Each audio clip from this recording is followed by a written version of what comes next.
आज पंचायत समितीच्या सभागृहामध्ये माननीय उपविभागीय पोलीस अधिकारी वाघमारे साहेब आणि पोलीस निरीक्षक केंद्रे साहेब यांच्या बोलवण्यावरून शांतता समितीची जयंतीच्या निमित्तानं बैठकीचं आयोजन करण्यात आलेलं होतं।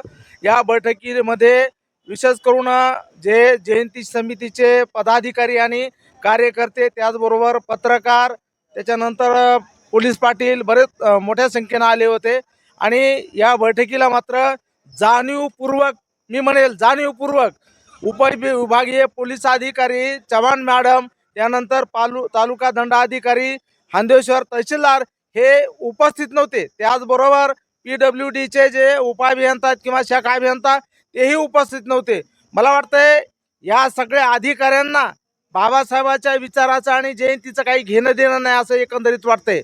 त्यांच्या ध्यानीमनी आहे का नाही कुणाला ठाऊक, जयंती आहे बाबासाहेबांची आणि महात्मा फुलेंची। हे अधिकारी इतके म्हणजे मगरूरकीने वागत आहेत की त्यांना त्यांचं भान नाही, त्यांना हेच माहीत नाही जयंती आहे का नाही म्हणून आम्ही या सर्व अधिकाऱ्यांचा सर्वांच्या वतीनं जाहीर निषेध करतोय की जे बाबासाहेबांच्या आंबेडकर जयंतीच्या निमित्तानं ते शांतता समितीला गैरहजर राहिले, आम्ही धिक्कार करतोय।